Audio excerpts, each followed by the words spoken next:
Introducing all new Yamaha Mio Grabis color matte green. Sa gustong maghanap ng service pang business na motor, ito na ang mas bagay sa inyo, ang Yamaha Mio Grabis. Bago yan, bigyan natin silip ang kanyang specs, function at benefits. Tara, let's go! Sisimula tayo ngayon sa kanyang headlight is LED lights. Napakasilaw nito, especially pag gabi. Turn signal light from right is bulb type.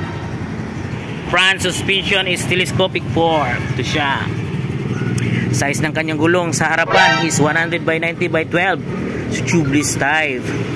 So, naka-single pot caliper, single hydraulic disc brake.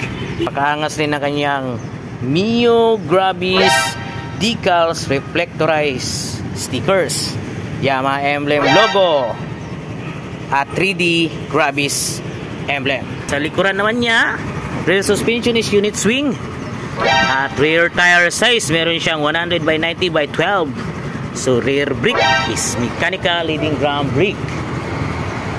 So ito rin ang kanyang Grabis emblem sa gilid. Tapos sa kanyang tail light is halogen bulb type.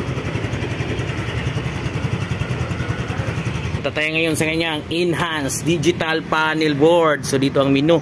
So dito mo makikita ang state ng orasan, odometer, kilometer, fuel gauge at voltmeter. So sa left side makikita ang high beam, low beam, turn signal, left from right at saka horn, back brake. Sa right side makikita ang throttle, front click, hazard lamp, stop and start system at push start. So ang nakaganda sa kanya, nasa kanya sa left side makikita ang fuel. Ay, dito naman ang kanyang luggage compartment, napakalalim. Kasya ang full face helmet. So model ng kanyang battery is YTC6B. So ito ang kanyang redefined seat. Starting system is electric starter only. With the engine type of air-cooled, 4-stroke, single overhead cam at 2 valve. Cylinder arrangement of single cylinder.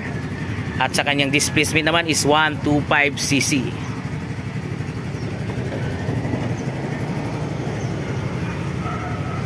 So meron din siyang SMG, Smart Motor Generator, kung saan napakatahimik na ng kanyang makina. So kapag mag-side stand kayong sa iyong Yamaha Mio Grabis, mag-shutdown ng iyong makina for safety feature.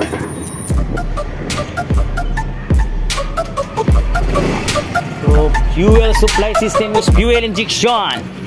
Napakatipid kumonsumo ng gasolina nito. Transmission type of B-belt automatic.